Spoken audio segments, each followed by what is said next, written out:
This time I'll call to order the March 11th, 2025 York County Council Workshop. We'll just dive right into first order of business. Josh, do you want me to turn it over to you? Reminder of the budget meetings? Yes. Good evening, council. Thanks for being here tonight and in this new but old location. With Heckle soon to be under construction, we wanted to be safe and make sure we had a working HVAC for this meeting. So it's good to be in council chambers for our budget workshop. We're continuing in the theme of our last three meetings, and we wanted to make sure, more than anything tonight, when we talk about the budget, we wanted to hear y'all's feedback in terms of council's big priorities so that we can continue to work and prepare for the retreat that's coming up very quickly. And so Trish Startup, our budget director, is going to share about the budget calendar first. And we're going to talk a little bit about the upcoming budget meetings. And Kevin Madden, our CFO and Assistant County Manager, is going to share a little bit about the revenue picture. But we're going to save that broader conversation for the retreat. And he'll share kind of what he's seeing currently, but what we'll talk about more in depth at the retreat. And then we really want to give time for y'all to share with each other what you're thinking in terms of big budget priorities so we can prepare information for the retreat. And at the end of the meeting, we're going to talk about the rural zoning project. We're going to give you all an update. We're going to talk about the results of the survey, and we're going to peel back another layer of the onion so that y'all can share more details about what you think is most important about that project so we can make sure we're working on the things that are most important. With that, I'm going to hand it off to our budget director, Trish Startup, to talk a little bit about the calendar. Good evening, council. Thanks for the opportunity to come before you tonight. I am just going to review the budget calendar. As you see, it's up there. I just wanted to let you know that the April 8th workshop will have a budgetary focus as well. So we will use that for the budget. And then we will have the March 21st and 22nd council retreat where we'll discuss revenue projections. We'll really dive into the capital projects discussion, and we will talk more about the budget opportunities and challenge for FY26. And then also after that, we will have the county manager will come before you on April 21st and give you the FY26 budget presentation. We heard you guys last year where you said you wanted to receive the information earlier before the first reading, and so he will come and present the FY26 budget to you all at that meeting, and then we will go into the first reading. And then there's the public hearing on May 13th, but also during the council workshop on May 13th, we will have any outside agencies who have requested to speak to you about their funding come in and discuss their funding requests to you all during that time. So if you have an outside agency reach out to you, you can always send them to me, but we are slated to have them come speak specifically during the May 13th meeting. And then we'll have the second reading and the third reading of the budget. Currently, we are diligently reviewing all the budgets. All the budgets have been submitted to us. Our employees did an awesome job, as well as our outside agencies and tax districts in getting their budgets to us.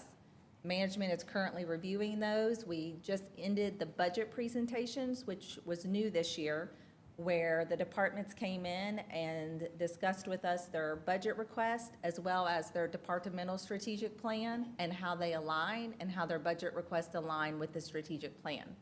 So you will see during the budget this year when the county manager presents it that the budget and the strategic plan do align and do reflect each other, and you will notice that in the request. We're also going through the new personnel request and the reclassification request at this time.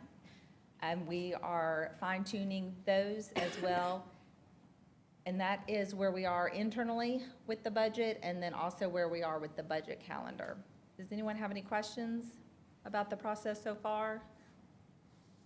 Okay, I will turn it back over to the county manager. Thank you, Trish. Real quick, our CFO, Kevin Madden, is going to share some early revenue projections. This is going to be real quick because we're saving this bigger conversation for the retreat. But Kevin, if you wouldn't mind just giving a few of your thoughts. Good evening, council. start off by sort of giving y'all history. We talked about this at the last workshop we got into the budget. The 10 years before COVID, the actual value mill increase varied from, I think, 0.78 to 5, a little over 5% over that 10-year span with an average of about 3.4, which is still very strong, particularly when you look across the state. We are seeing revenues coming in slower than in the past. And what I mean by that, I don't mean negative compared to the prior year, but for fiscal year '24, we had a slightly over 6% increase in the actual value of the mill. We tried to play catch-up with the budgeted value of the mill because we took it up over 7% last year. We're looking at a projected value of the mill increase of somewhere between 4% and 5% right now, which is still very strong, but we are seeing that things are slowing down. Deed stamps, we went over that with the clerk of court when we had our budget conversation with them, and I'm looking at the monthly deed stamp revenue. That's still trending down, as is the building permits. So things are slowing down, but the growth that we had right after COVID, you know, everybody went out and bought a new car. Well, those cars are depreciating right now, and we're not seeing, you know, the same robust increases that we had, but still very robust. So just to give you all some heads up, expect between 4% and 5% for the value of the mill for budgetary purposes. Any questions? Yeah, quick question. Kevin, when are we gonna know the exact number? Like the final increase? Well, you keep in mind, there was never an exact number. We're forecasting what we expect to collect in taxes next fall. And we look at what we've done the last couple of years, and particularly where we're trending to come up with that estimate. And it's gonna fall somewhere in the 4% to 5% range. When we get all of February booked, when we meet in March, we'll give you the number we're using for next year's budget. We'll have that number then at that time. Okay, thank you. Did Anything you else? say 4% to 5% on the Countywide. countywide? Yes, ma'am. What about any projections on the other? The unincorporated, you know, in last year's budget, we didn't take that big step forward with the unincorporated like we did in the counties wide. The unincorporated is a little harder because you've got annexations to take into account as well, but I do think that one's gonna come in stronger than the countywide millage right now, looking at where we're at. Okay? All right, thank you all very much, council. Thank you, Kevin. Council, as you can see, revenue projections is going to be one of the main things we talk about at the retreat. One of the next pieces we're going to talk about is capital projects at the retreat. I hope we have some of that discussion tonight. This is a slide we've showed you previously that captures what we're currently doing in terms of capital projects in the current FY25 budget. Another item we're going to talk about at the retreat are budget opportunities and challenges, and those are all listed there. So in terms of the retreat, we just want to let you know that's coming up fast, not this Friday, but the next Friday afternoon and then Saturday morning. One of the documents that we have kept updated this whole process is what I'm calling the budget development guidelines. You have the most up-to-date copy. The only thing that's really changed since you've seen this last are the highlighted pages, and that's where Kevin is going to work in the projections that we're going to talk about at the retreat. So you'll see placeholders for those FY26 revenue projections, and that's what's going to be loaded in as we get later in March. Very important piece of the budget process is to have a firm estimate on how much revenue we're going to bring in. With that, I wanted to hand it over to the chair and give you all a little bit of intro. We're really wanting to hear from you all tonight in terms of budget items earlier in the process so that staff can prepare for the retreat. So it's really important for us, though, as staff, to understand if there are a number of council members that agree on certain topics, so we can go do research and prepare for further discussions at the retreat. Most specifically, we're really looking for capital ideas as well, as we're going to spend a lot of that time Friday afternoon talking about the CIP. And so we want to make sure we're bringing information to help you all make decisions and have conversations. So with that, I'm going to hand it over to Chair Cox. Thank you, Josh. And I think for purposes of what council, I assume, Josh, and that we didn't discuss this, that some of the things that have already been identified in the strategic plan, for instance, like the 5 to 10 year plan for the fire department, and those things are things that council doesn't necessarily need to bring up. I mean, these are, is that right? We're looking at. Right. I think focusing more on capital items in terms of the strategic plan. I do think it's important for you all to emphasize certain priorities that might be connected to the strategic plan as part of this discussion. we as staff are building a recommended budget that incorporates the strategic plan. And so I think we're working hard on that. But if there's things in the plan that you want to make sure we emphasize and just want to bring up tonight, I think that's always valuable. And I think, as Josh and I were discussing this, and how do we get council input on this in advance of either the retreat, there are two other opportunities, the retreat and then the workshop after that. And keeping in mind that council can always, when the budget is presented, council can make changes. But for purposes of the workshop, this is not really the time for council to vote on anything. It's not the time for us to say, hey, I want to look at this. But I do think it would be important that if there are things that you think may not have been looked at, if council will raise that, and we'll see if there's gauge support of council to ask management to look into that as we take the next two steps in the budget plan. And so as one example, and Debbie's unable to be here tonight, but she did reach out and she asked, so I'll initiate with her request. We previously approved funding for work that was in the Regent Park area that had to do with the water and stormwater issues that they were having. And I know that we budgeted to put in place a plan for that. She wanted to make sure that council was supportive of management bringing back a budget that had that in mind, as well as potential repair costs included in the budget. At least that be carved out so that she can track that. And so I wanted to make sure that I made council aware of that request that she made. And I think the way I'd like to handle it is there any, do we support that so that we can ask management to put that together for consideration? I think I need a refresher on what those, Sure. what's the project over there that we're gonna I tackle can with explain. those?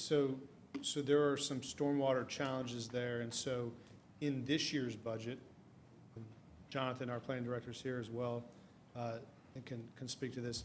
Y'all dedicated funding to do a study of some of the challenges in that area.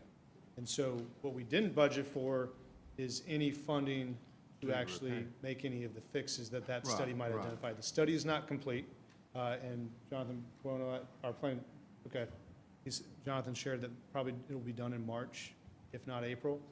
And so, once that study comes back, the question is, what are the actual fixes? And so we would have to design that and potentially budget money to actually make those fixes, if y'all so desire. But we don't know what those are yet, so it'd be hard for us to estimate, and that's part of the challenge. But I think what Councilmember Cloninger's asking for is potential capital project to begin addressing some of these stormwater challenges as we do studies.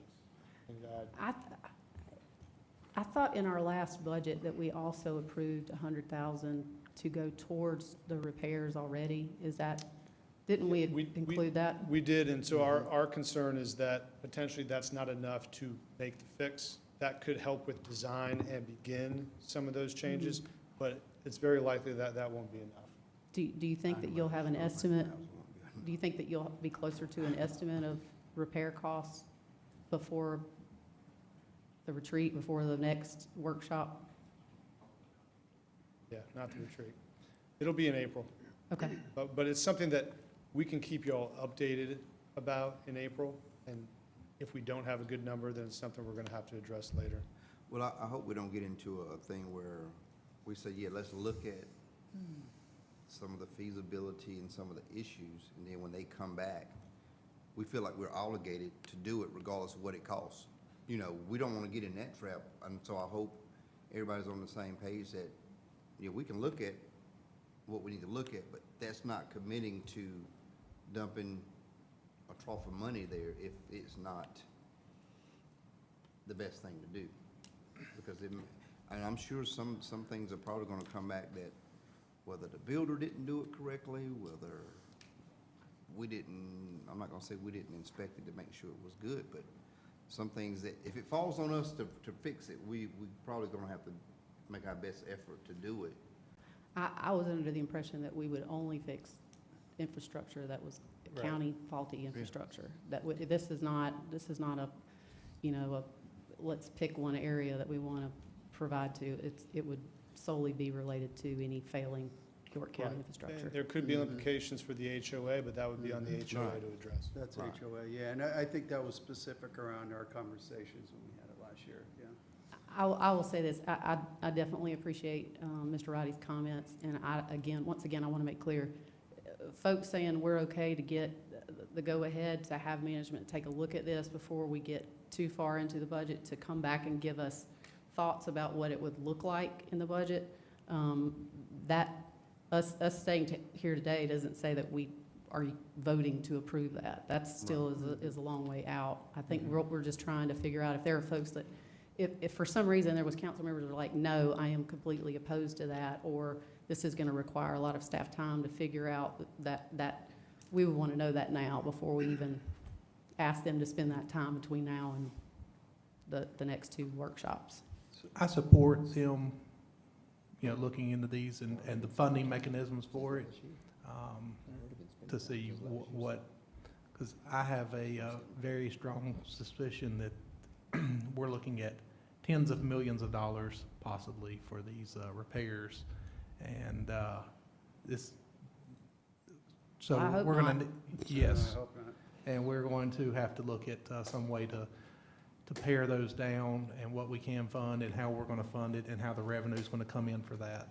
I have done numerous of these projects, and they are stupid expensive. Mhm. No, that's a good point.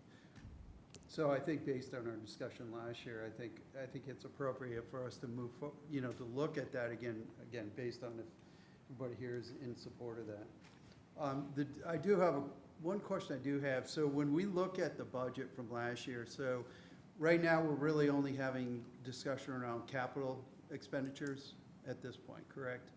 Okay, all right. And then we're not, but as part of this discussion, though, we are kind of separating this from the ED fund, correct? And we're looking at that on a separate frame, or how do we want to? What I would share is, I've talked with the chair, we're really asking for y'all's big rocks. So one of the things that I and staff have tried to do in the last few workshops is start to share with y'all some of our big rocks. And I think if you have a big rock that might be related to the ED fund, that's something for y'all to talk about too. I know the ED committee's been talking about it, but that's conceivably something to throw out there too. But I would leave that Okay. to the chair. Well, again, I just want to make sure I'm throwing the right rocks. Yeah. Well, that's what I was going to ask. I don't want to throw a boulder. What would be some examples of what you're looking for? Since I'm new here and this is my first go-round, because the only thing I can think of is roads and how we can get some additional funding to pave more Right. or fix more. I think that's a great example. Okay. And then that's an opportunity for staff to go back and say, what are we currently doing? What's our goal, if you look at the strategic plan? And what's a way for us to get there over the next few years? And then we can have that conversation in more depth about roads at the retreat. I think that's a good one.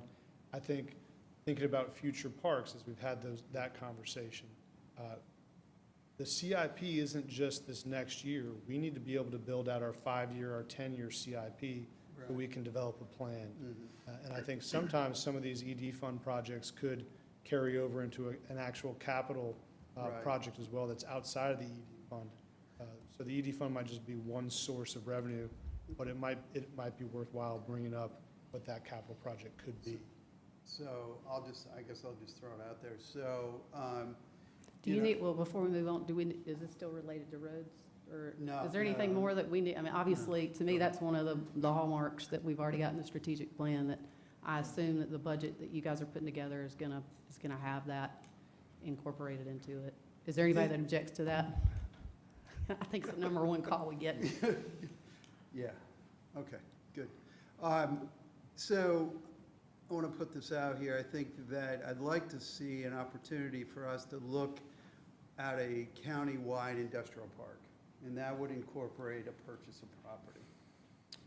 So again, we're putting out boulders there, we're putting out rocks, and I think, and the reason I'm bringing this up is that myself, Watts, I think Allison went that time when we went to Gastonia, and we saw an amazing industrial park, which they had over there, which opened up, I thought, an amazing opportunity for business to come in, and we could control the kind of business that came in, and it was a great opportunity. So again, I want to put this out here, because I think that there could be an appetite, especially when you start looking at how we want to control the type of companies we have coming in here, the wage scale, et cetera. I think it's something that we need to talk through. So I'm going to put down. I would be But- against a industrial park similar to, with spec buildings and whatnot. I just, Well, I don't know if I'm going into the building component of it. Well, You know we what I'm buying saying? land, we're Yeah, gonna but want to be planning to put a building The on it. land, like, if I'm speaking of land and the preparation of land. But let me add this, I mean, you already got East York Industrial Park out near me. County already owns land out there in East York. Well, at one time, it was the co-op and county, but it's not full. I think this is probably more of a retreat type conversation versus budget conversation. But I'll chime in, I'm not into buying property buildings, spec buildings. I've had that conversation, so I would fall in line with Andy on that one. I don't want to see us exhaust a lot of time, not for budget, retreat, yeah, because we're gonna throw a lot of things on the wall at the retreat, but I don't think that's more of your budget conversation of, do we want to get into buying property, building buildings? Because if we buy the property, I don't think we should play investor with taxpayer dollars. I just don't think that's where we need to be. Well, I guess my mindset around it, real quick, my mindset around it is that, you know, we are looking at, you know, possibly expanding parks, right? As we expand parks, there is a capital expenditure to purchase park and invest in that park. So if you look at an industrial park, I'm not necessarily saying we build spec buildings. Let me just, like, kind of back away from that. But I'm saying that if we had an opportunity where we purchase land and we are able to clear and put facilities there at least, it really gives us, I think, a leg up on opportunities for this area. Again, if we're looking at buying land, we bought land, and we bought a lot of parkland, you know, which is good, and that's a good thing, right? But I think from an investment standpoint, I think we also need to look from an economic development perspective of how we can entice and draw in the kind of companies we want to come here and give them an opportunity to, you know, put them in a location we feel would be good. So again, that's my I'll stump add, speech. do you want to go ahead? Go ahead. Chris? Go right ahead. So this isn't capital, but this leads to capital. And I haven't had a chance to talk to, but only Andy about this, and I mentioned it at our ED meeting, and that is, we might be at a time for York County to look at a master plan for town center development and industrial and business park development. So that's a master plan that looks at the unincorporated areas of York County and says, okay, we're going to see growth in these areas over the next 10, 15, 20 years. So what should we do intentionally now before water, sewer, and the road gets widened, before we have infrastructure in place? What work should we be doing to intentionally plan for the development, and what does the development look like? And in the meantime, while we're working on this master plan, ED is gonna, with council's approval, we're gonna figure out what does the workforce in York County, we need to, I would guess we're gonna do it, I don't need to speak for the ED committee, but the workforce of York County, what industries can it support today? And the workforce of 5 years from now, considering what York Tech's doing and what Winthrop and Clinton are doing, and the high schools are doing. What workforce are we looking at 5 years from now, 10 years from now, and we start working intentionally in that direction to develop the county out? Because I think we might all agree that the one thing we'd like to do is avoid, and not picking on Rock Hill and from Rock Hill, but we want to avoid Cherry Road, we want to avoid Celanese, we want to avoid Highway 49, we want to avoid Fort Mill. And we have the chance now, before infrastructure's in place, to be intentional about what it looks like. So I'm not disagreeing with what you're saying, but I think I think a master plan, finding a company that can help us put a master plan together that even involves the aesthetic look that we're looking for, the green space, agriculture, all this is taken into consideration on how we develop out the rest of York County, the unincorporated areas. Because when water and sewer hits and the roads widen, it's now out of your control. It develops without you, right?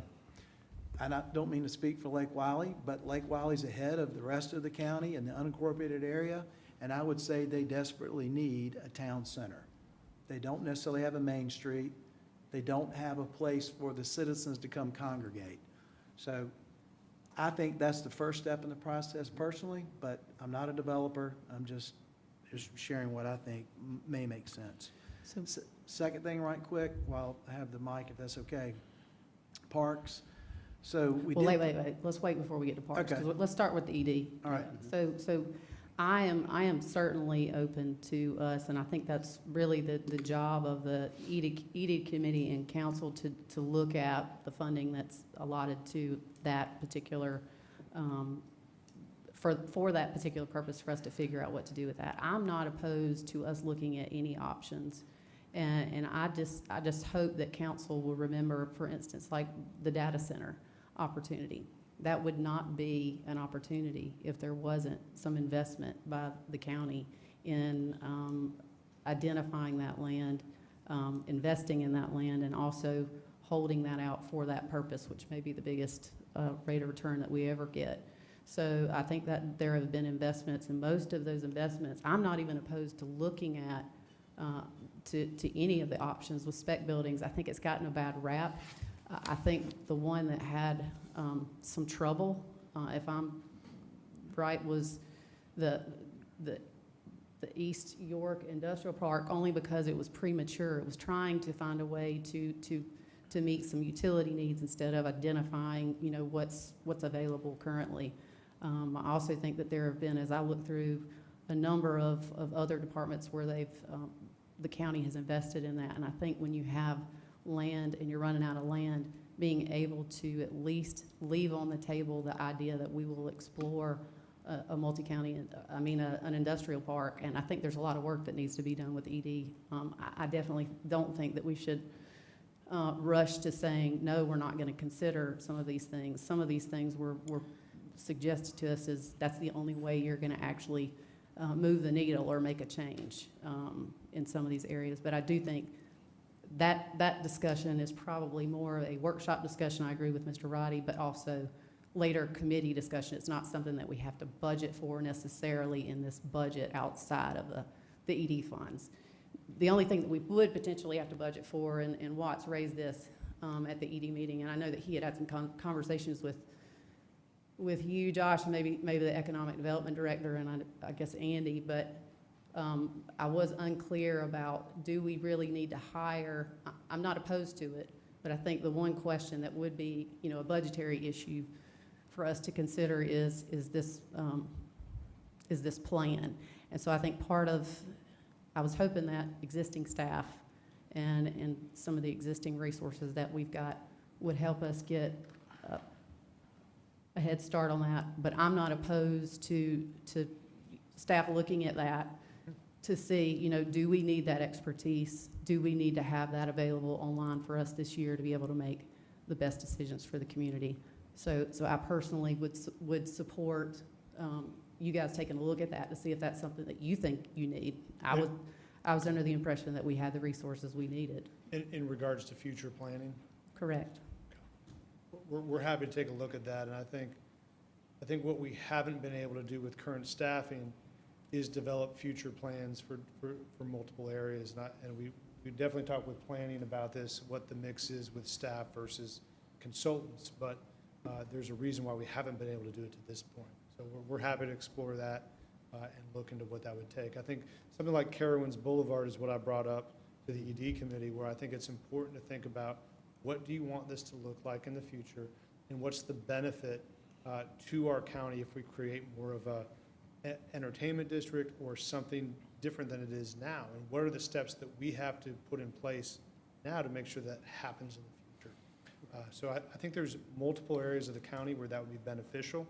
And if we don't come up with a plan, it's never going to happen. I think Right. that's what's hard about funding plans, is it's a ways away, but if we don't fund the work now, then the opportunity is. I think the question then is for this budget cycle is that, I think you guys are gonna have to look and see, do you have the expertise for us to have this discussion ourselves? And if you don't think that's the case, then at least advise us as to what you think that is gonna cost, Yep. and let us come back. Is there any objection to that? I think To- that's the right No. approach. I think that's the right Simply approach. asking them to look at, do they have the resources to do this planning with what we have now? And if not, Planning of what? master planning of economic development initiatives. That Well, was the only yeah. thing that I heard, that's the only thing that I've heard that impacts the budget considerations. Well, to clarify, I said a master plan for town center development and industrial business park development, a plan for it, not buying land, right? A plan for where we should be considering doing it in the Where? future. Where we should be doing it? What That means we're areas looking based at. on the growth? What areas based on the growth? So we can avoid That the means we're looking at, unintentional. that means we're already looking at some land in a certain area, so because you can't say where without saying here. Not The initiative in the necessarily. strategic plan Now, was if you to say, here's a hire plan, someone. where do we put it? That's one thing. That's what I think we're going for, is a master plan, which then this ties back into the parks plan. I think what we need is a master plan for the county that identifies all areas of what we want. So you're gonna be looking at, this is gonna be an industrial, manufacturing, retail, commercial area.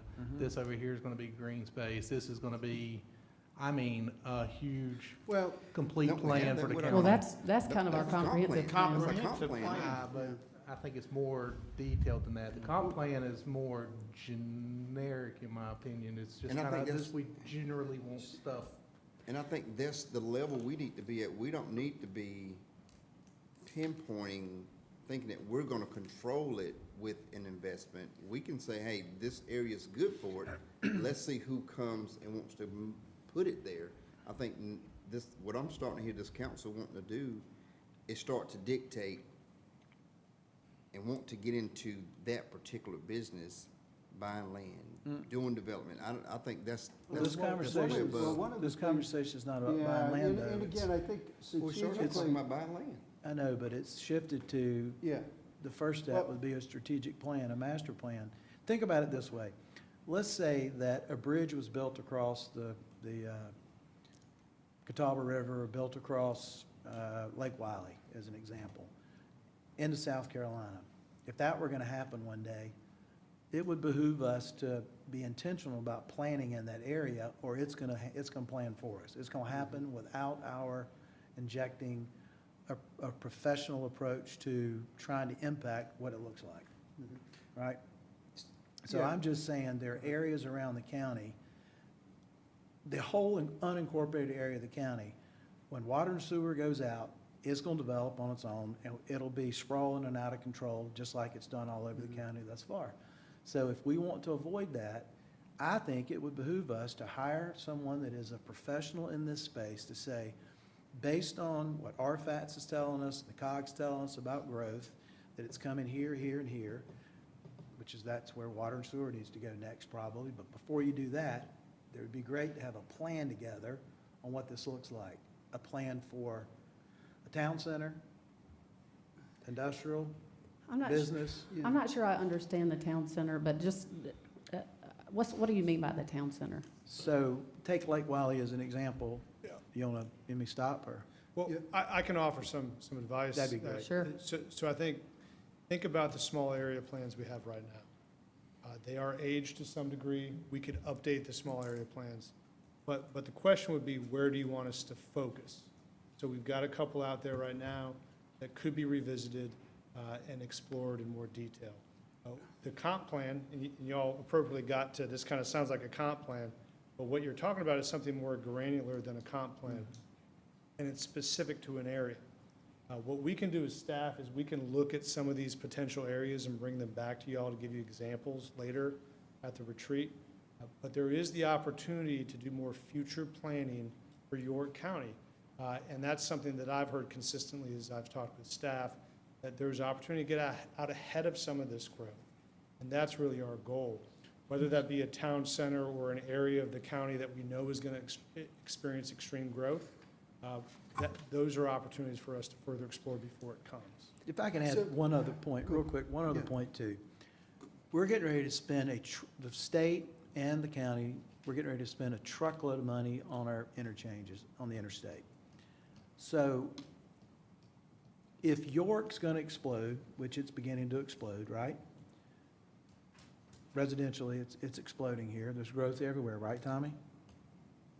For the most Well, I part? ain't got my fence built yet, but So, where is that growth gonna go? That growth is gonna come down 161, down Celanese, and up 77.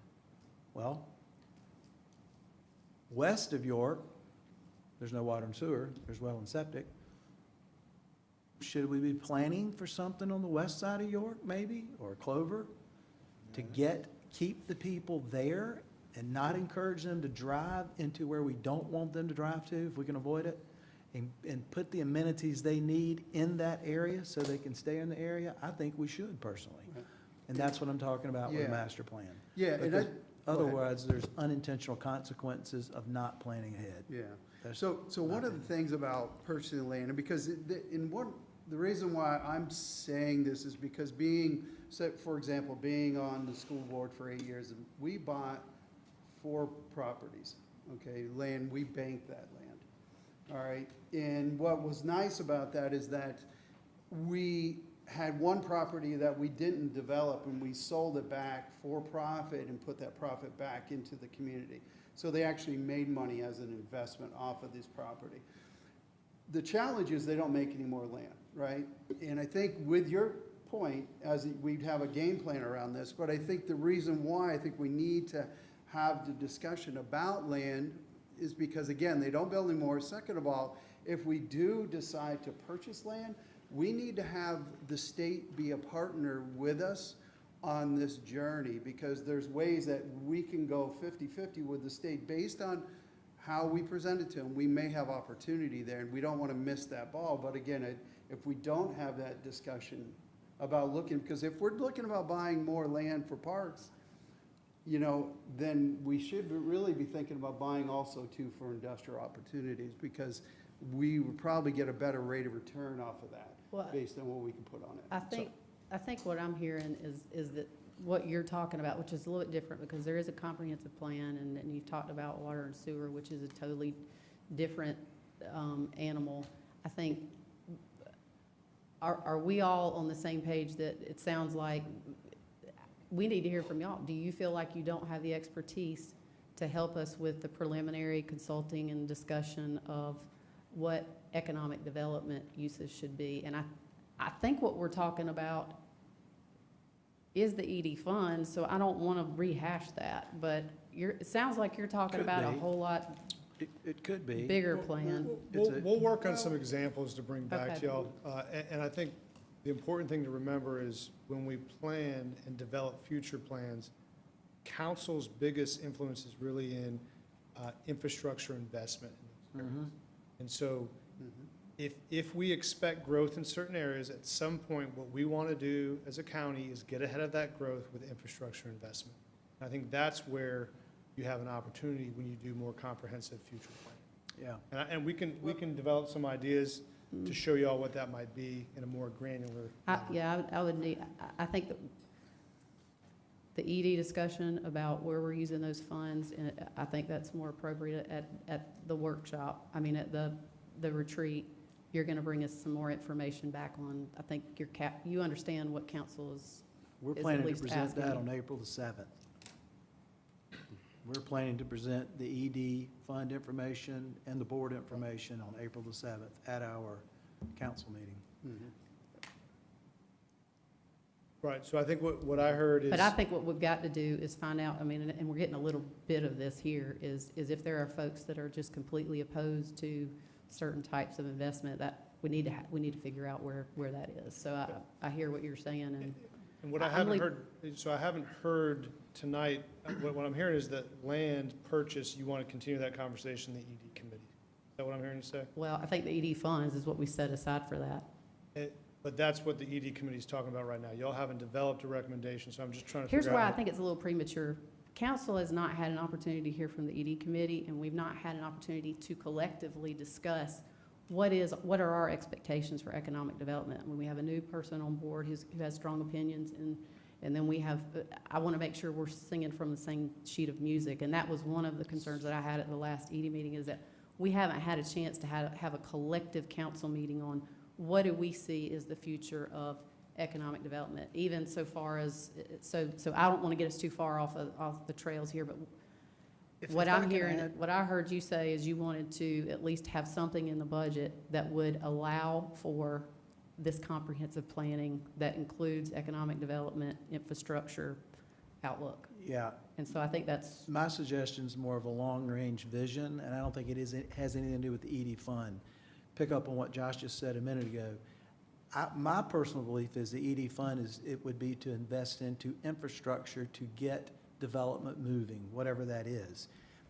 What I'm talking about is a 10, 15, 20-year plan for future development.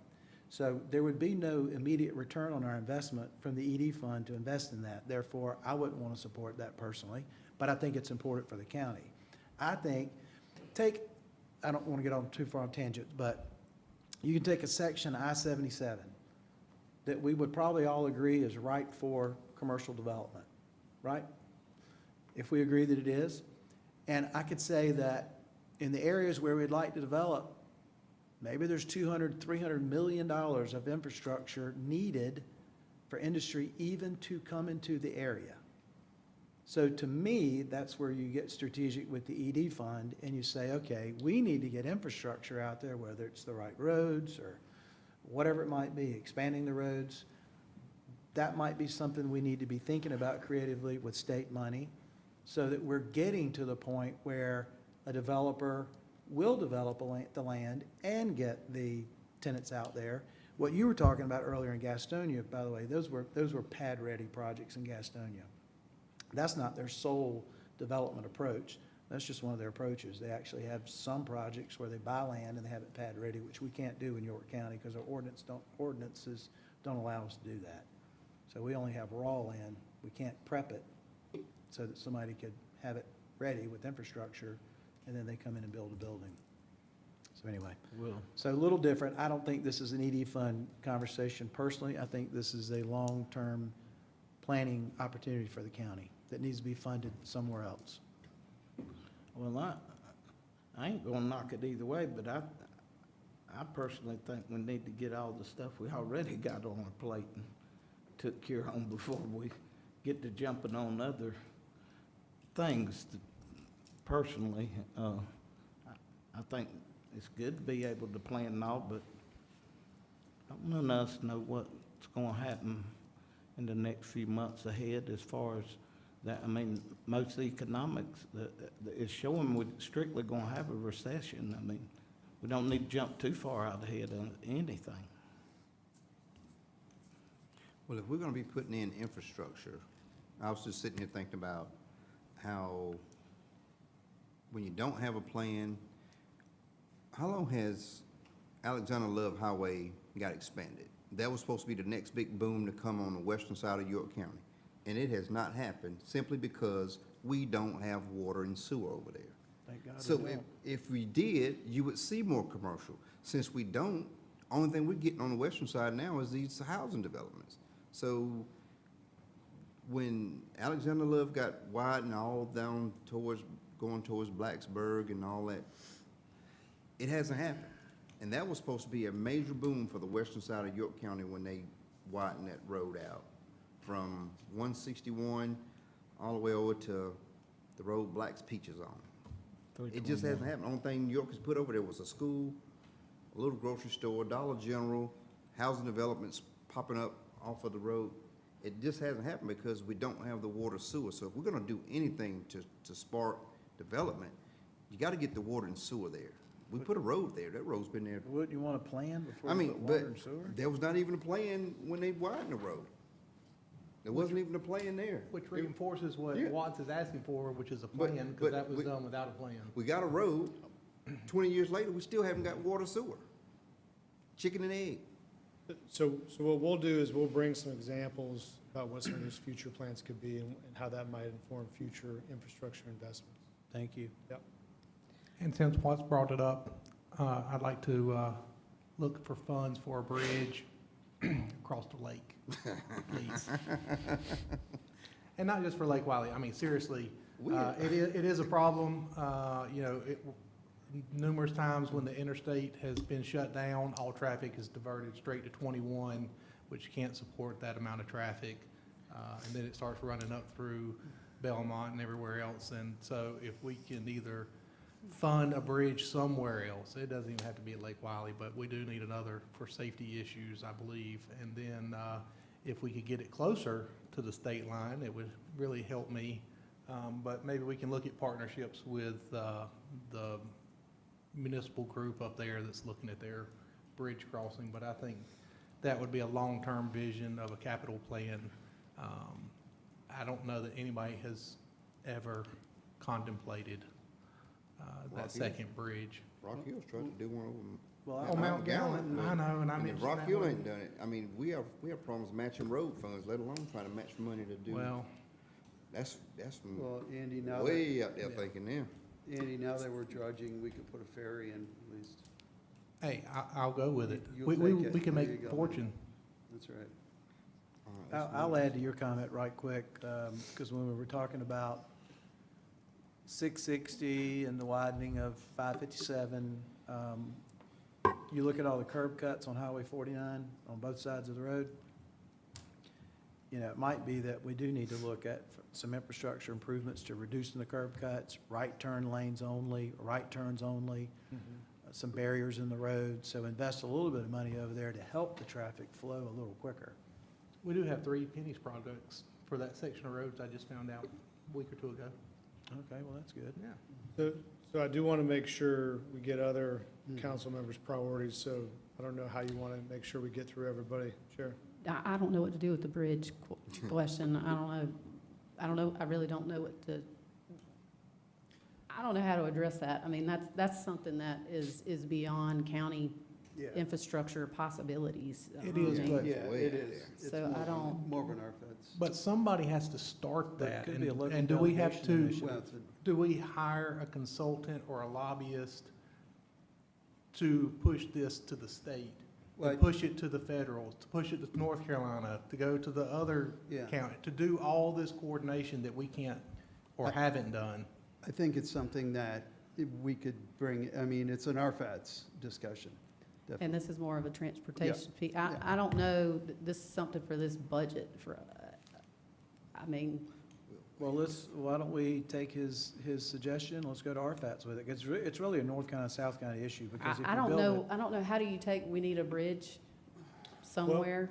I'm Well, sure I Rock think there Hill's was, right there, there's too. discussion. in Where? history, there was a bridge talked about. I think one of the first steps we could go about doing is understanding why it didn't happen and where that. Where exactly are you talking about putting it? Well, that one was at Mount Gallant and went across to To Sutton? Sutton. There was one there, That's so that was before- below the dam. And then there's, you could go across Gastonia, North Carolina is looking at one going from West Boulevard. 274 over to West Boulevard, Right. ties into 485. That would be great for the upper area. There's 2 roads that kind of meet together and just need a bridge between them, between TGK and the unincorporated area of York County. You know, there's some. Where's that?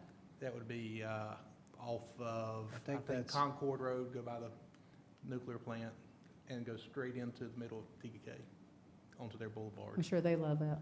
You know, I think that's aspirational, and I think maybe it's one of those things that we have further discussion on in the Transportation Committee before, Yeah, I but think for, so. for the budget, for this budget issue, I'd like to bring up something, this is, oh, God, I thought this was a big rock, y'all are doing boulders and asteroids, I like it. Doing asteroids. After having spent the time going and meeting with all of the mayors and their administrators, and also just having tried for several years to come up with asks of our delegation, and looking at our strategic plan that says, you know, one of the things we want to do, there are places where we can collaborate, where we should collaborate, and I think we're missing out on opportunities to make asks at the right time with our delegation, and in our strategic plan, we talk about trying to develop those relationships, and I think that for us to really have any meaningful way to go to the state and ask for things that I think our community needs us to be asking them for, we really need to look at a legislative liaison. At some point, there used to be one that was in the budget.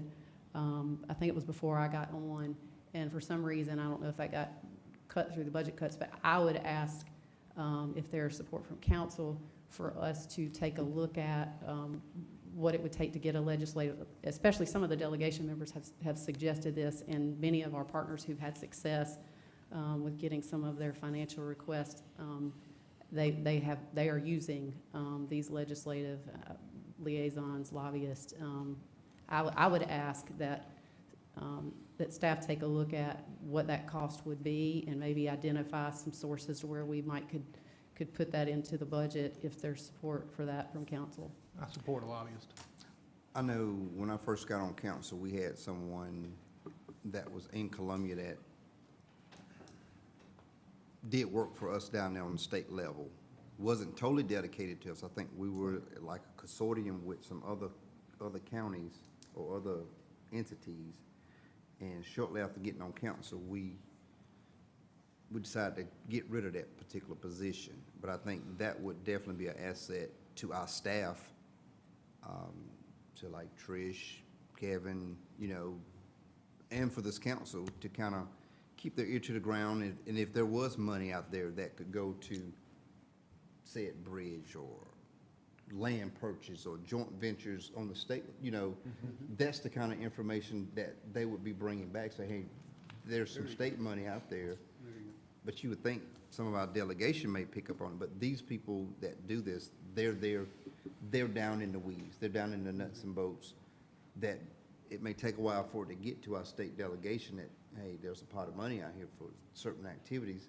York County, would you be interested in it? And that guy or girl can come back and say, hey, this is going around in Columbia. If there's an appetite for it here, this is coming up. So Yep. I definitely think that would be a valuable asset for us. Yeah. Agreed. Well, Yeah, Yeah, it's a great example.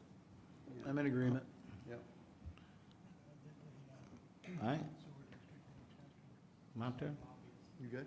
Yeah, but I ain't got too much of, all I wanted to do was ask for the request to help the Western York County Ag Arena, There you go. and maybe the fence post that I need. Yeah. You mean to piggyback on? I would, Well, yeah, I was just gonna, I mean, I usually try to let y'all speak before I speak, so. Well, Tom, do you wanna talk about the ag arena? I done talked and talked and talked to everybody. I mean, it's for all the school districts, it's gonna bring a lot more than most things do to the education side of things. Because, I mean, it's way beyond just farming. I mean, it's many life skills that these kids can carry on that they'll learn. And there's a lot of people in supporting it. Yeah, I mean, I would be in support of it. I think also too, when we had all the students here from all the schools, you know, there was a lot of participation here that they were very much in support of what Tommy's speaking of in that ag center on that. So, but I also think that the schools should play some, I know that Clover plays a role in it, but I think some of the other ones across the board should all play a certain role in the support of this school, of this location. So whether it's, maybe they contribute some funds up front or whatever it may be, because again, I think they'll have students going there. And normally on a school program, you know, it's mainly supported and paid for by the school districts. This is a little bit of an exception, so I'm good with that. I'm just saying, I think the school districts need to have skin in the game on it, too. Well, I support they you. do. Go ahead. I was just saying, I support you. Yeah, so I too agree that the success of agriculture in York County is dependent upon our youth, the 4-H and the FAA, and our schools to teach the curriculum that the state will allow us to teach related to ag. I will mention that we just finished a 2024 Parks and Recreation Strategic Plan, and when Dr. Brookover came back to us with his suggestions, it echoed the suggestions from a 2009 and 2018 report that county council paid for that talked about the possibility of an agritourism facility in York County, strategically located, centrally located in the county. It's, and from my perspective, it's unfortunate that we're to this today, and we still haven't talked about an ag facility in the central part of York County. The parks report that we got, the strategic plan for the parks, if you go back to page 21, unique opportunities, develop ag facility, market tourism, needs creative financing plan. These are two totally different things. Let him so- finish, let him finish. He- Yeah. Thank you, Yeah. Mr. Atkins. This particular facility would mirror what you see in western North Carolina. It's a facility that promotes agriculture, but the non-ag activities actually pay for the ag activities, which helps it be successful. It's a hub for 4-H and FAA, along with a lot of other programs that are ag-related. And I got way too much material to even go over in today's meeting. I'm not even gonna take the time to do it, but this would be more of an approach that the facility would complement the county's commitment to agriculture and the business of agriculture, us becoming a farm hub community, creating the businesses that support our farms in the community, and having a facility that, like in western North Carolina, operates in the black. So it's not, doesn't depend upon funding, has a place for fairgrounds and other businesses that support it. And then you've got all the activities that take place on the property of 300 or 400 acres of land that generates the tourism and generates the interest in coming to the facility. So it is different than what you're talking about. And I've got some videos at some point, not tonight, that I had planned on sharing with a few of you before I got stuck in Charleston 2 weeks ago. But it is different. It's not necessarily the same. It's two different projects. This one actually has the opportunity to generate tourism, and it's surrounded by infrastructure that can support the buildings being in place there. And to quote Dennis Moss, and Dennis was on the committee that worked on this. He worked on two committees that worked on this. And if county council would have considered back in 2020, I think, to reappoint the committee that worked on this before COVID, then COVID hit, we might not even be having this conversation now. We may have agreed that we could have invested in something that would give you everything you're going to have there, but in a centralized location for all 4 school districts, with the opportunity for it to operate in the black, with all the activities. But there's way too much to mention. But anyway, it's in the 2024 strategic plan for parks. He mentions it specifically. But I also remember and which Dennis and a lot of them took tours to it, and which I've showed cows at those facilities that they went to also, Clemson, North Carolina, everywhere. And the amount of money that it takes to run them, and that was in those discussions, because you can keep the places packed, and you're still looking at well over $1 million or better dollars to maintain and keep stuff like that up. But this is a educational tool and a place for the kids of York County.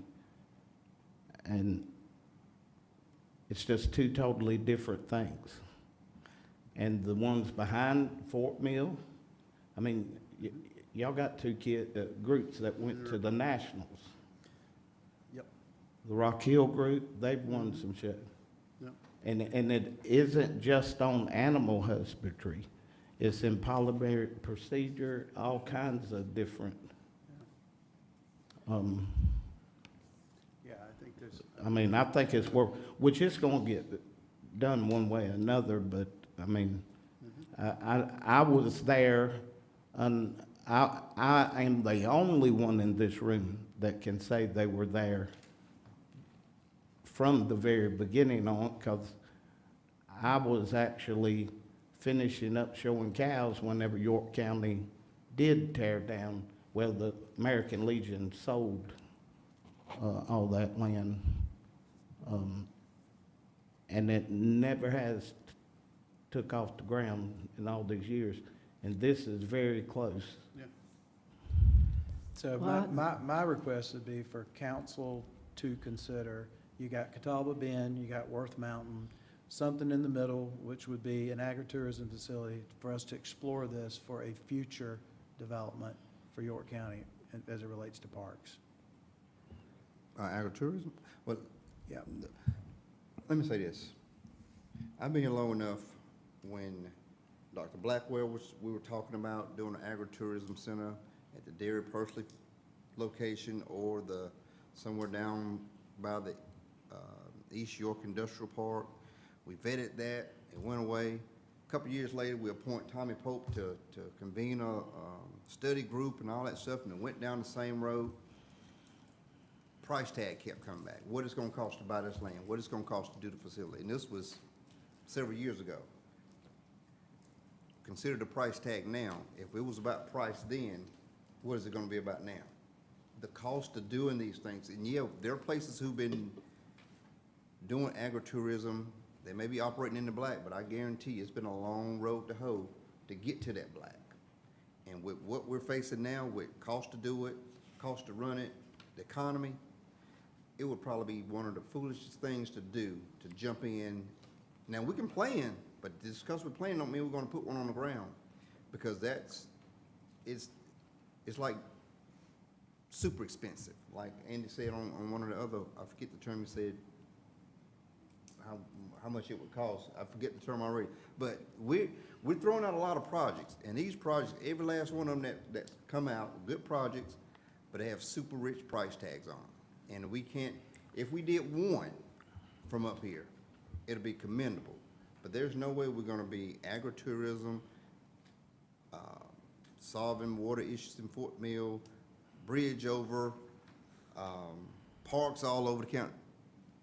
This must be Wish List Tuesday because it's growing so freaking big. Where are we gonna start? And when we say we support doing something, or the community supports doing something, the first question is the community gonna pay more in taxes to help support it? Because right now, we've done a heck of a job to keep the taxes low, and if we putting something like this on the ground, this money's gotta come from somewhere. And if we're not talking about raising freaking taxes, how are we gonna get this money? How are we gonna be able to sustain operating something until it gets to the black? So I commend the conversation, but let's keep that in mind that this is a conservative council, and I'm sitting up here with 6 Republicans. I'm the only Democrat, and hell, all y'all talking about spending money. Make that make sense. And I'm trying to say, wait a minute, guys, these things come with a price tag. I want to make clear, everything I'm asking for, it needs to be in the budget, no tax increase. Let me make But- sure I say that. But I don't. Let me, everybody's had a chance to talk about the ag thing. If you'll let me have my little bit of say. To me, we talk about in our strategic plan, I think those points are well made, and I appreciate the way you make them. It makes it fun to be here. I think we do have to be reasonable, and I think that's why it's so important that we have our strategic plan. And part of that was that we recognize the importance of the ag economy and the agriculture community. And we also recognize the importance of building partnerships with folks in our community in order to achieve some of the goals that we've identified that make sense for everyone. I agree that, to me, what we have in front of us, and I think that there needs to be opportunity for every council member to speak out and to say what it is they want they want the council to buy into and to give funding to. I support the request, and I think that I would ask management to take a look at how we can support the Ag Arena that has already been, the state has already found funding, $4.4 million. We've got all of our schools that have participation in it. And they're prepared to take on the maintenance of the building as well as the operational cost. To me, that is a place where you can invest and really close your exposure. But and I think it's really important to the community who's come out and given the presentation. So I think, I don't know if we need, I know a lot of us were at the meeting where they shared some of that information. I think we need to hear whatever the alternatives are. If I'm hearing you say that you don't think they're similar, so I don't know if we need to have that out before. But I would ask, and I think we've already had several council members say, would you take a look at where we would find a place to contribute and support the funding to make that occur. I think they're ready to move forward, and their plans are done. That's something that can actually get on the ground. So Yeah, go ahead. I'm done. Yep. Yeah, I was just going to say, yeah, again, I do support it, Tommy, just to let you know. The reason I brought up the school is I think you just touched upon it. I think it's important, though, once they move in, there's maintenance of the building, there's an upkeep in that component, and it's a shared process amongst the schools as they move. Yeah, and Kevin and I are happy to ask the schools Yeah. what they're planning on investing in it as well. Because, again, it's, I'm supporting it, I just want to make sure that they have students going there. I think they would understand that they have to have skin in the game on it too. Yeah. And I'd like to also say that I gave a speech one time before because there's a big difference between the agritourism aspects and let me just say the showboating to make $1 or whatever you want to say. This is catering to the educational side. I mean, it's putting a lot of emphasis on that, and which I've been supporting the Fall Livestock Show way before I even got on council. And all these youngins have had to go around to different farms and all to hold their thing. I mean, I've watched it just grow and grow and grow. And yes, there's people that come from Union, Saluda, and different other, but it's not the full-blown, maxed-out deal of agritourism. My mindset of agritourism, to a certain level, we've already got, because people go visit different farms around, like Bush and Vine and different ones, to visit the actual farms and buy the products that they got and all. It's just two totally different things. Sure. I think did you want to see if anybody else wanted to share anything, or is that, are we done? I'm with not going this to section? disagree with what you just said. I agree with what you said, because I think it is important to have a facility. But I also think that we don't even understand what an option looks like. We don't know what it's about. I've showed at a lot of those different facilities, and I can tell you it takes a lot of money to run them. So I'm just simply saying, as we're exploring the possibility of funding this, that the York School District owns, that we also explore the possibilities of a facility in the centralized area of York County. And I realize you're probably not going to get support of that, but we haven't even looked into it. Y'all aren't even aware of what the committee spent time working on and our takeaways from it, or what's taking place in other areas of the country right now that pays for ag, just like Western North Carolina does. They turn a profit every year. You want some names? I know, I mean, Yeah. So I think, I mean, So- I'm so- in this, I mean, So I would be asking council to ask staff to explore an option to compare. So you can look at the return on the investment on two different platforms. Is there support for that from council? Well, I mean, I know we're exploring future plans and et cetera across the board. I think maybe there can be some research done as part of that. I Well- appreciate that. Thank you. one thing about, it, we ain't gonna have no agriculture if we keep taking ag land and building housing developments on it, so. Is the option, the proposal that you want to present, is that, I want can't- to understand what we're asking staff to do. Are we asking them to, how do you want to do that? Well, I guess in a business sense, if you were getting ready to, let's just say, write a check for $1 million, you'd look at your return on investment on option one versus option two, and you'd have to take that into consideration. Or you're just making a gift with no expectation of return, except for the educational component of 4-H and FAA, but this one includes 4-H and FAA as well, just on a different scale. So do you want staff to do that, or do you want I to would present like- an option? I would like or- for staff to do that, yes, with the Parks Department being involved in economic development. I mean, we're happy to look at it, but I do see these as two very different things.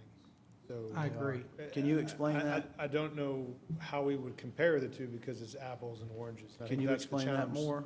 Can you Well, explain that in more detail? Well, I think Apples that's and what oranges? some of y'all have already said. The first thing we're looking at is helping support something that is already almost funded, right? So there's a gap that they have, and it's for education, and it's focused on the kids of our county. Second is more tourism-related. I've heard you talk about a state farmers market. That's a more future-minded endeavor.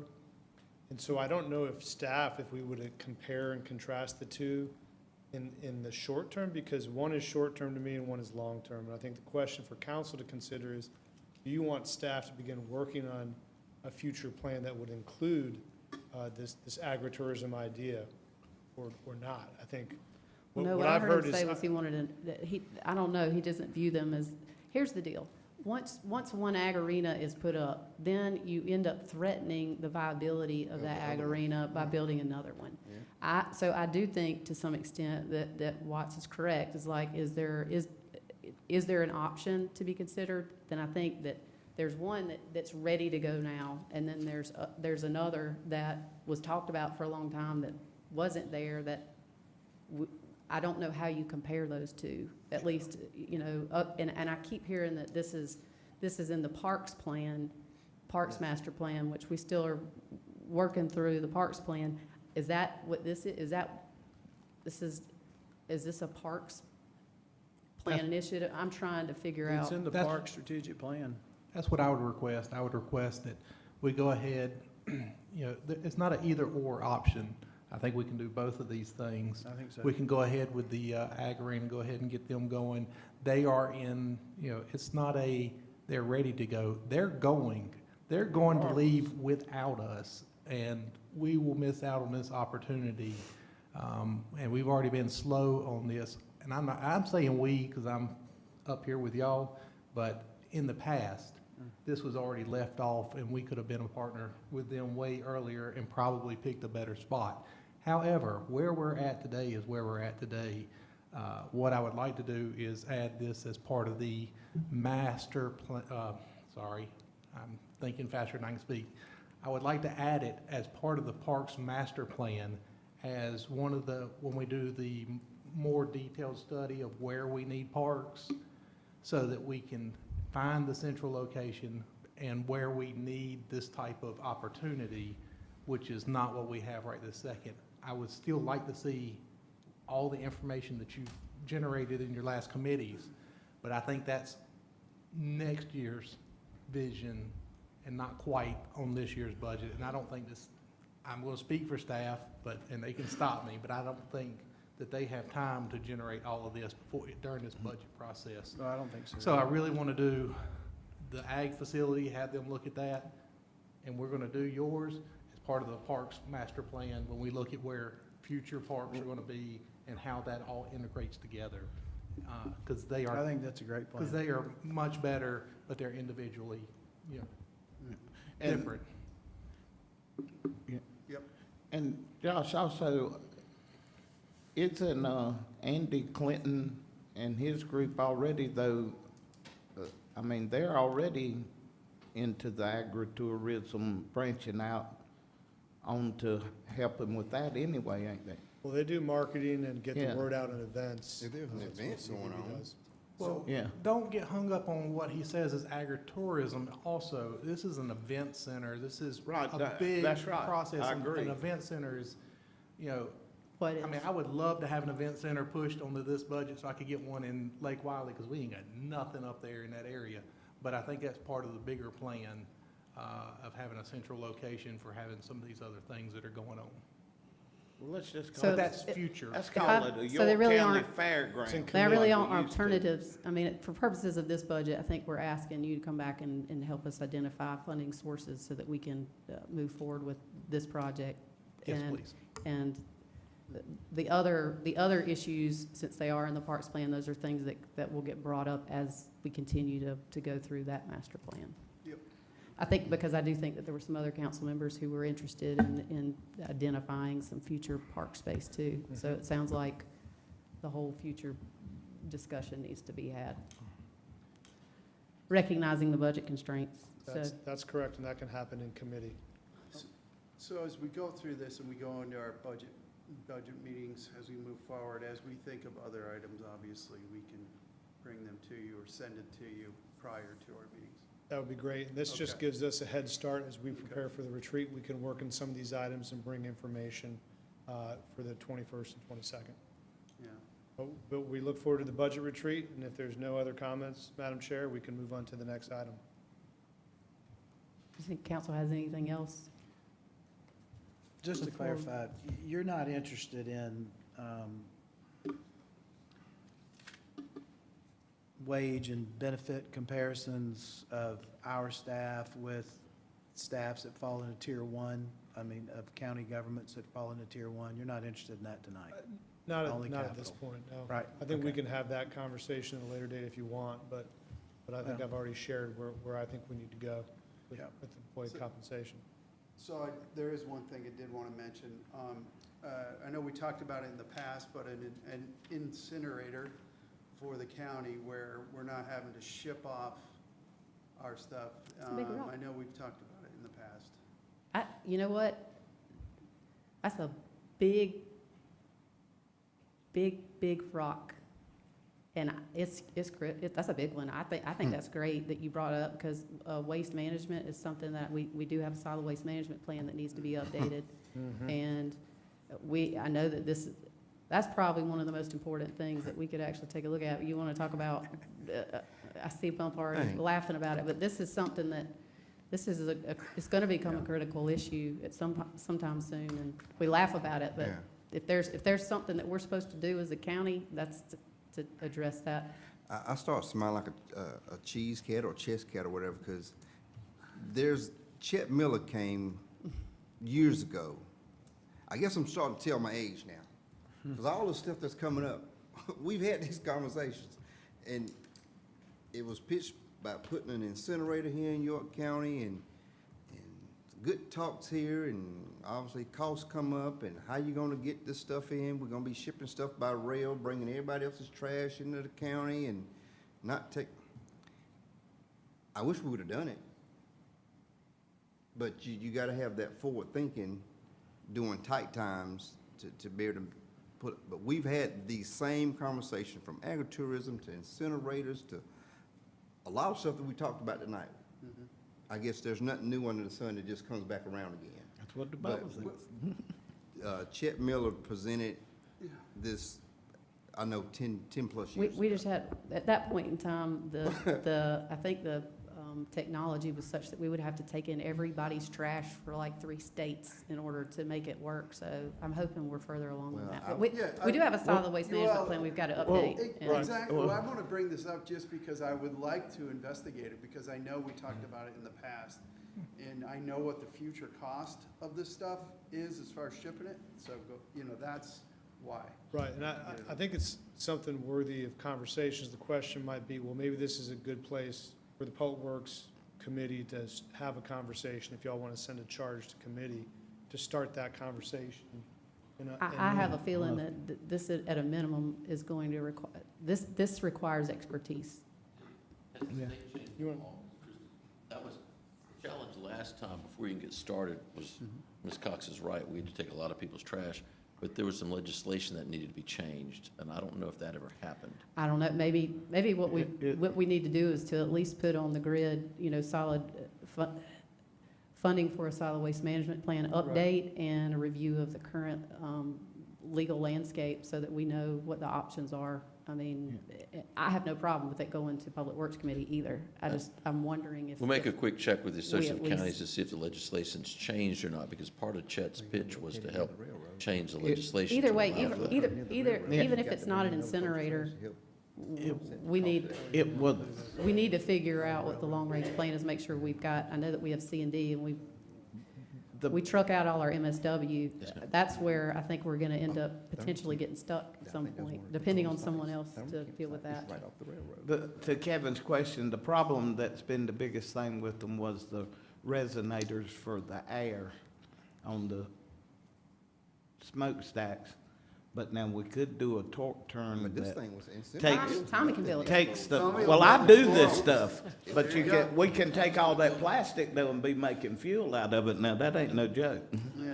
But this incinerator was self-contained. It was like, it wasn't gonna put nothing in the atmosphere. It was Right. all, Yeah, that's In- what I yeah. had seen too, Yeah. right, there Yeah. was no, it was very. Yeah, it Very- No, we just had to truck in reconstitutes thousands and it. thousands of trucks of You're gonna trash have- from hey. other people to make it. work. to make the Work. numbers work. Yeah, You gotta so- put 'em, bring them in by rail. Well, We got a nice thermocamp No, location thank that you. we're gonna bring it in. A nice thermocamp location, Sir. right off the No, railroad. stop. hey, Bob, We just, got it with come I on think now. we've got a lot, we've spent an hour and a half on this part. Unless there's really some strong, we still have one piece of our agenda we got to move to. That's all I had. And Bob, next week will be Taco Tuesday. Okay. All right, we'll switch it up. All right, thanks, y'all. Well, we wanted to talk about the second big topic tonight. We wanted to provide an update on the rural zoning project.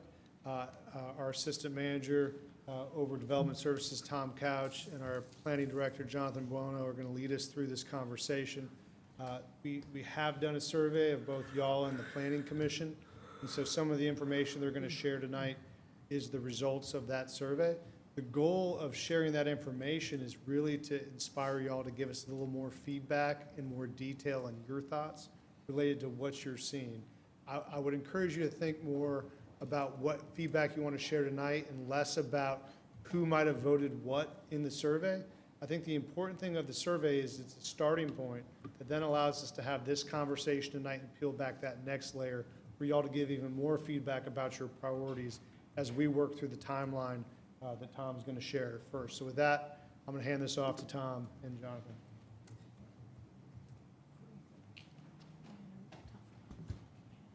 Thank you, Mr. County Manager. Good evening. I hope everybody's doing well tonight. We'll try to make this as succinct and efficient as possible. In reality, I'm going to try to be the closer tonight. I'm going to ask Jonathan to come up, and he can go through most of these slides, and particularly the schedule is important. And when I come back up, I'll explain just a couple of things and nuances. I think Mr. Edwards has already alluded to the fact that we want to get some more specific input than what was available to ask in the survey, because it's critical to staying on the schedule. But perhaps with the last slide, I'll talk a little bit more about that at the end. But Jonathan and his staff have been doing yeoman's work and trying to pull the survey and the results together, and I think he's pleased tonight to come and share them with you. Thank you, Mr. Couch. Good evening, council members. Good to see you all. So looking at the schedule, we're kind of halfway into the itemized list there in the schedule. So we've already started mobilization of staff and working on a scope and assigning different tasks to different staff members. We met with the P&Z committee in February. It was a long, detailed meeting, a few more of those ahead, I think. It was a good conversation, good discussion, and it really set the stage for what are all these different provisions that we keep talking about and keep coming up in certain rezoning cases. So what are we interested in ensuring is part of the scope for potential text amendments down the road at the end of the process? So that was that original meeting. We've had that survey go out. I'm going to go through some of the survey results with you. And really, the survey results tonight are just the ones that lent themselves to more visual display. We certainly had a lot of the open-ended responses that have a lot of heavy detail and a lot of goals that a lot of the input fed into, and that's going to be important when we get into crafting the code. So looking ahead, we'll meet with the P&Z committee. Chair Cloninger couldn't be here tonight, but we already have that tentatively scheduled for the last Monday of the month, so that's coming up pretty quick. So we'll go through the full survey results with the committee at that meeting. Staff has been hard at work digging through different codes, doing a lot of research about potential ways to change what we have on the books in different directions for the committee to consider. We'll provide a couple of options based on that research for the committee to consider. And those options we're going to bring forward based on the priorities that you all identified, the survey results. That'll help inform where we think you want to go and allow you to make some selections from there on how we move forward on drafting. So that takes us into a lot of the time that's going to be spent on code drafting. And the way that these codes work is once you start to pull threads on changing some things, there's a lot of other things that have references to those sections and start to get affected also. So we want to make sure we don't miss anything as we're drafting these things. So that's why it's really important that we identify the correct target before we start drafting the text, because it takes a lot of time to make sure we get everything right and we're hitting the target and not breaking the rest of the code simultaneously. So the intent is to come back to the committee in May with a final report that has all of the text amendments drafted with recommendations from staff. The committee would then bring that to the full council for direction thereafter. And I just wanted to conclude the schedule that with a reminder that the adoption cycle for any text amendment does start with the Planning Commission. So I have a question on that last piece. Can council not consider first reading by title only or by? You can consider it before the planning commission. Oh, you can? Okay. And I have a question too. So I love the schedule and appreciate all the hard work. When will we engage the community for their opinion in this process? Yeah, that's a good question. So there is a public hearing that has to come forward with any text amendment. So of course that's going to be there. We had built out more public engagement, but there was a desire to have the timeline be a lot faster. So we had to peel that back a little bit. So certainly as the amendments are put out there, they're published on our website. That's an opportunity for people to provide input even ahead of a public hearing, and certainly having the public hearing, and we're happy to host any additional public meetings as the opportunity presents themselves in the adoption process. Yeah, I realize we have a strict timeline, but it just seems that we would engage the community in the process before we get a final staff report, because they have an opinion on what they've had in the past and what they might want to see in the future. I think it would be important to hear from them. And so first survey question that I'll cover here, the question that was being responded to here is, what would you expect to see in a geographic area that has agricultural character? So if you're familiar with word clouds, this captures all the responses. The words that are larger appear more frequently. So you can see some of the highlights here that you would probably expect to see: livestock, pastures, farms, crops, things like that. But also here, large lots, homes, equipment, outbuildings. A lot of those things make themselves present for that agricultural character question. So this is what you're expecting to see when you're driving around and what you think is agricultural character. So same question for rural character, right? Take that in for a moment. Might notice, certainly we did, that a lot of the words are the same. So it's just a matter of how big they are. So here, homes is appearing more frequently, and large lots is still there, but livestock, trees, farms, agriculture, those words are still there too. So there's really not a whole lot of difference with what you would expect to see between agricultural character and rural character that we're hearing in these responses, but maybe the degree to which you see one or the other is slightly different, if that makes sense. So here are some of the photographic responses looking for the same type of thing. What do the survey respondents really see as agricultural character? What do they see as rural character? So this is your drive-by. So you're on a county road, you're driving by. What to you looks like agricultural character or rural character? So the responses in the green color, the percentages that indicate the percentage of respondents that thought that that photo was representative of agricultural character. And the yellow represents the percentage of respondents that felt that looked like rural character to them. So you can see the first responses on the top largely look rural to most folks, and I think maybe just one person thought it looked like agriculture. Whereas the last three, so the bottom two and the one in the center, looks like agricultural character to most respondents, and all of them for the last one. And a good number of folks felt like it was rural also. Now, what might not have been evident, but they were listed in order, so I think some folks saw that maybe, we're going from smaller lots to large lots, but these photos actually correspond to lot sizes. So in the upper left, that's a 1 acre lot community. The upper right, that's a 2 acre lot community. Bottom left, that's 3 acres. Bottom right is 4 acres, and the center photo is a 5 acre lot community. So same approach here, just with aerial photography, and you might have picked up on it, but these are the same communities where the drive-by photos came from. Here's just an aerial view. So when you're looking at what does character look like, often when we're looking at rezonings and we're looking at plans and we're looking at maps, we're looking at everything from an aerial view, and that looks a lot different than it does driving by. So interested to see what the results were there. So same agricultural character being the green percentages and yellow being rural.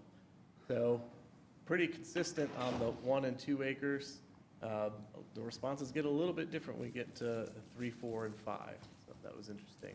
And a quarter of respondents said none of these photos represented agricultural character. So one of the questions on here was also, what is the smallest size for a parcel to still be considered a large lot within a rural setting? So people have different ideas of what a large lot looks like. Also on this list were 1/2 acre and 1/4 acre. No one selected those options. But you can see the same number of folks identified 1 acre as being the smallest to be still considered a large lot as people that said 5 acres. So that might tell you that maybe there's room for a large lot in a rural setting to be anywhere in between 5 and 1, certainly not below, but it seems like there's a response that hits in between those two numbers. And with that, I'll turn it over to Mr. Crouch. Thank you, Jonathan. I think I'd like to begin by saying for the council, in my humble opinion, this is where the heavy lifting begins for you all, because thus far with the survey, we've really taken, say, a 30,000-foot view. Another way to describe this is that we're transitioning. We're not talking about big rocks anymore. We're trying to get down to little pebbles.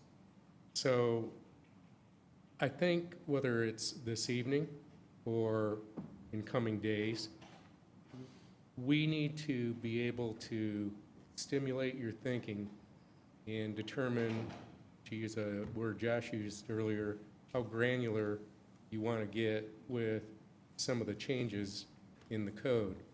You may think of it in one respect, they may be things that nag you the most about it, or nag your constituents. And I think there's probably been on the record several kinds of circumstances, even since I've just been here, where certain types of zoning situations are difficult to maneuver through. But when you look at this slide here and talk, or rather see, about how the priorities from the survey came out, obviously the big one, it's the family exemption issue. I have every confidence that that can be cured. And then as you go down this list, and I think that's why part of the survey was visual, because what I'd like to convey is there is something of a distinction between what I would call rural character and agricultural character. Agricultural character usually relies on traditional farming or associated agribusiness activities, maybe like a cotton gin or something similar to that. But then as you continue to go down this list, as Councilor Huckabee alluded to, there's business and private business interests that could benefit from agritourism. That's definitely in the mix as well. But again, when you go further down this priority list, there's responses that talk about some kind of development, whether it's large lot development or kind of generically land development opportunities. So, maybe we're talking about doing such things on the business side, and whether it's in a true agricultural kind of a setting or even a rural setting, we could blend in what I call a cottage industry concept. In the county I worked in before I came here, if you had X amount of acreage and under a conditional use situation where you could start a small contractor's business or a variety of different kinds of businesses, and because it's a more economical way than going into town and buying expensive land to hang a shingle. But on the other hand, there seems to be a great interest here in preserving and conserving land.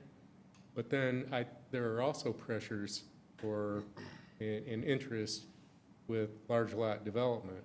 And a lot of times what happens is that you get people who are typically not natives of York County. They come from Cleveland or Pittsburgh or Philly or DC or wherever, and they've decided to retire. They don't want to live in the big city anymore. And they look for large lot opportunities to have a homestead, whether it may be 2 acres in size or 10 acres in size. And then when you talk about maybe more intensive land opportunities, which I think we have a provision for in our zoning code, are cluster subdivisions acceptable? It's a great way to preserve a lot of land.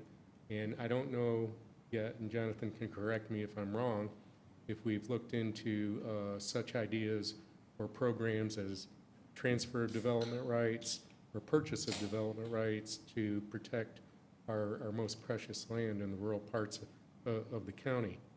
So I think I would ask, as you go forward and think about this and bring back your ideas and your thoughts, you probably have to lean in not only to the things that have been nagging you about rural zoning, but you also have to lean in and look at certain parts of the zoning code. For example, are there certain uses in the use table that seem to be inappropriately placed when it comes to rural zoning? You may want to look at some of the design requirements, which can be very restrictive in a rural setting as well. But most importantly, I think the stage that we're at now, in order to comply with the schedule that we put upon ourselves, we need to begin to get your very specific thoughts on what needs to be changed. And again, whether it's this evening or whether it's in, and I say coming days, probably in the next 7 to 10 days, we want to be able to hear every concern that you have so we can be thoughtful with it as the code is being drafted or redrafted. And it really is critical to make this time sensitive. So we appreciate anything you do in this effort. And I want to go back to what I said, I think, in the second or maybe the third meeting I was here. Keep in mind that whatever we do, we're never going to make it perfect, but our goal is to make it better, much better, we hope. So that's where we really and critically need your input. And again, whether it's tonight or in coming days, to keep this on schedule. And again, to Councilor Huckabee, with your concern about public outreach, and which should be perhaps a concern of the entire council. I think if the council determined that a little more public outreach was necessary, we could find a way to accommodate it within the schedule, because I think traditionally, I started as a planner, that's really important to hear what the public says. So we don't want to disinclude that as an idea or a thought either. But I think if you have any questions of either myself or Jonathan at this juncture, or any kind of input you want to give this evening, we will diligently tabulate or enumerate it. Thank you. Well, Jonathan, Tom, thank you guys, and I know how hard you guys are working on this thing here. We're bringing, you're adding in the values of what homeowners are looking for, whether they're farming or whatever it be, and it's, you're putting that common sense layers into our zoning code, and that's critical. I think what Watts had stated about the public feedback, we, probably a year and a half ago from Lake Wiley, we had large groups here, and they gave a lot of feedback, on what they would like to see and stuff. And I think that, I'm glad you brought that up. I think it's Thank you. important we do get that public feedback, critical. Last question I have, so should we just send our thoughts over to, just email to y'all, or, okay, perfect, thank you. That's all I And got. we're open as time allows if y'all want to spend time tonight. I know it's getting late, so we did want to give you the opportunity if you had feedback tonight. I will kind of just reiterate what Jonathan said. Y'all really wanted us to focus on a quick turnaround with this, so we Yeah. did cut out some of that public engagement. So it's hard to have both, but we can definitely look for more opportunities to do that. But we're trying to turn something around to y'all in 3 months for you to have a discussion over a 2-3 month period. So during your discussion, there will be opportunities for public engagement, and that's how we kind of baked it in. I mean, I'll make my comments public because I think that one of the things so one of the questions, and I'm thankful for the survey results. I think sometimes I wonder, what did y'all hear? What did we communicate? Where are y'all headed from here based upon what you have? I don't know. Do you feel like you have a direction of change? I'll just leave that as a rhetorical question for now. But so like the question asking, what's the biggest large lot size for agriculture? I think the reason why we got this large, it sounds like if somebody owns 100 acres and they want to have 1 acre to put their kid on, I'm okay with that. I want to be able to do that without having to say it's RUD, or that it's inconsistent with the comp plan, or that it somehow obligates us to say that whole 100 acres gets to go 1 acre lots. I think that we used to have in our code a 3 acre, not that any of us would like to see all of this beautiful acreage go to homes. I mean, I do think in the code prior to 2019, there was a 3 acre lot average for developments that wasn't a cluster development. That really created a problem, because people who want large lots, they don't necessarily want trails and all of these things that cost all of this money. It's cost prohibitive to do that. So I would like to see an option that gets us back to what it was before, that allows, at least a development opportunity for a 3 acre lot average, that I don't know, I don't know how that works, if that's mandatory, but I know like Henry's Glen, those types of developments, it seems like are really nice and are things that folks want. And I just think that we need to think about it differently than some of these other, we've lumped them in and it doesn't accomplish the same goal. Those really were kind of the highlighted points. I do feel like I continuously get bombarded with, in my district in particular, folks that, for instance, I have an individual who lives on a road that, according to our current code, there should only be 3 houses on it. Well, there's 10 now, and they've already had water and sewer and septic. So at some point, we allowed this, and the solution can't be bring it into the county code because that's too expensive. I think we've got to figure out a way to grandfather in some of these things and be able to allow these folks to continue to use their property without them being a non-conforming status. I feel like I have a new example every day of some concerns, and I do have one with I think we need to find a solution for event center. I would at least like to know, what do we need to change to make it work? There are 2 people that have told me they go to other counties right beside us to do something that we don't allow them to do. So I would like to revisit that and figure out what is it that we have to do to deal with that.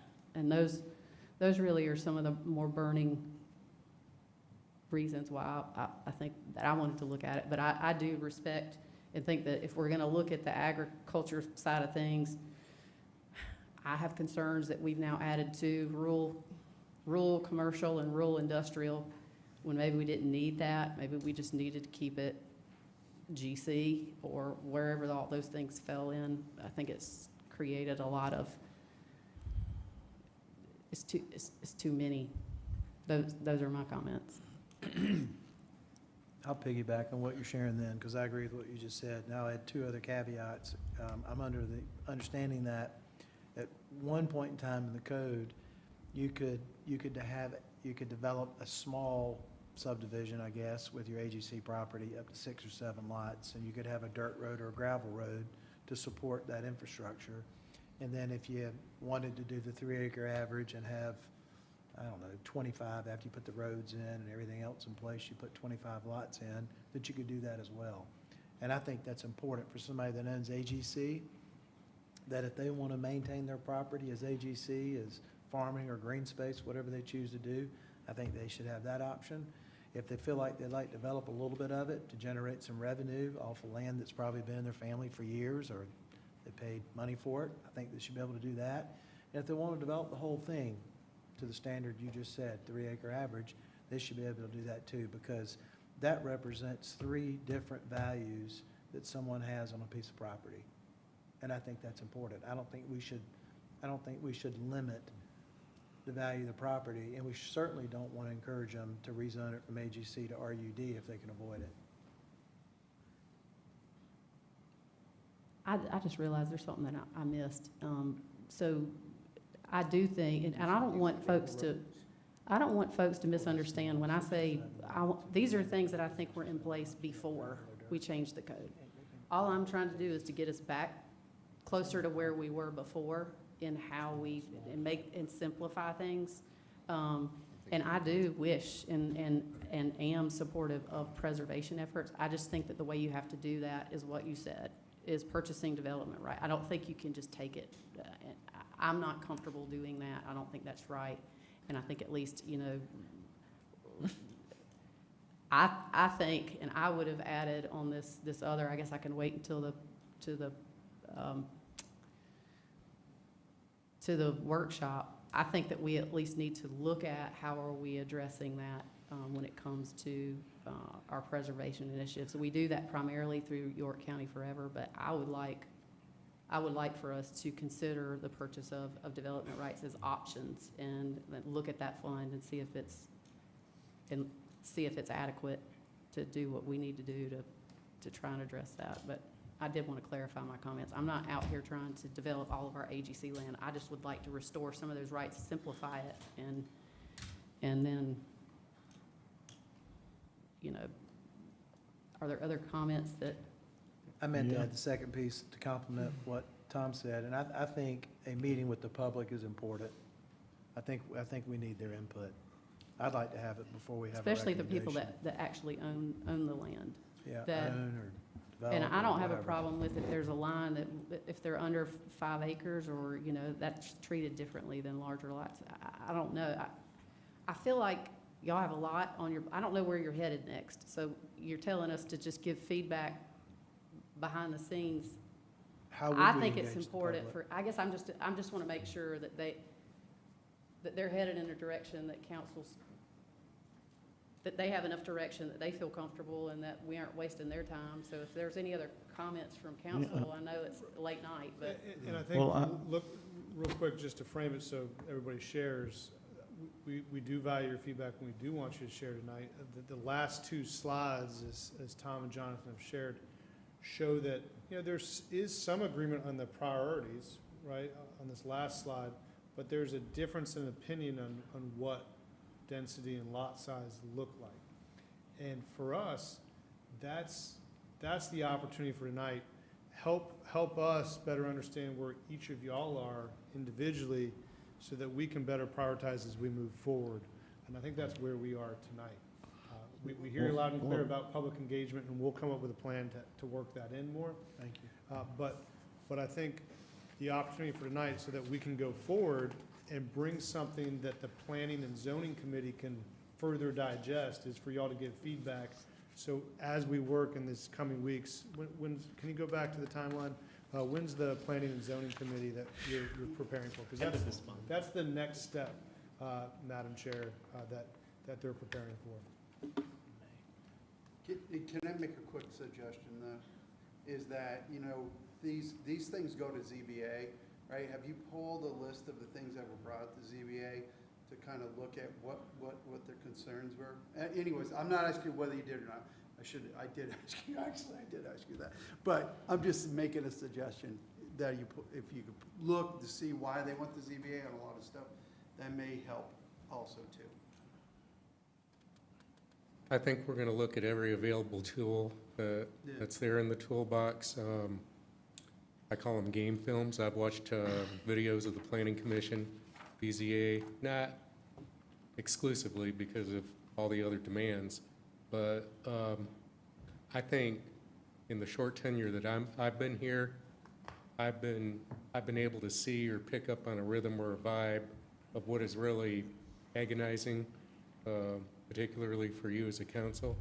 And I would expect that after tonight, we're all going to do some heavy brainstorming on how to approach this situation. But I think it's very, very achievable. And I've had enough examples, or have been given enough examples, some of the agonizing things, that I'm hopeful that I can offer good suggestions to the planning staff on how to resolve them. Excellent. Thank you, Tom. Yeah, but what I was wanting to say, well, initially when I brought it back up about the family exemption, and my main reason is because of basically, and a lot of them smaller AG land and people having to rezone and whatnot. And I personally, if it's involving family, you know, I don't care whether it's 1 to 10 acres, but I by no means wanted to open up, because I think there should be a difference between family emphasis and builder developer wanting to do something there. Always be for larger lots in that scenario. But if you take like the family's only got a few acres, and how it ever got in AGC, I don't know, but undoubtedly we got a lot that is in AGC, smaller parcels. The road frontage issue, because you got a lot of big acreage that narrows down on a lot of roads. I think that we got too many different zonings on quite a few different things. I mean, the Ag 1, Ag, the RUD and RUD 1. But I think somehow or another it could be worked out, because I wouldn't by no means want to get accused again of watering down the agriculture. It isn't a fact of watering it down, it's a fact of keeping people their land rights. And most people that own a little bit of land, naturally, they want to give it to their children. And there should be an easier way for them to accomplish doing that than having to rezone to accomplish it. Well, I'll go ahead and mention quickly. I've got some detailed comments that I'm going to email over, especially from the last P and Z meeting. But, I find it interesting that we're trying to, after all this time on this new code, that we're trying to go back to the old code, just at least for this particular zoning and probably for most of them. But what I would like to see come out of this is a simpler zoning. Right now it's very complex. They are almost so close together, they overlap with just one little minor change in between them. It makes it very complicated, overly complex. I would also like to have it back to, and I'm gonna water it down, I would like to have it less restrictive. I just can't imagine why 3 houses on a gravel road are okay, but 4 houses aren't. I don't know what we're trying to save with that or solve with it. I grew up on a dirt road with 10 or so houses on it, maybe 15 houses. It wasn't a problem then. I just don't, what I'm finding with this code is it seems to be solving problems that either don't exist or are so rare that it's making everybody's life complicated. And so I would like to have some examples or have some feedback on what problems we're solving with these limitations. If there's not a good reason for it, we should allow more. Well said.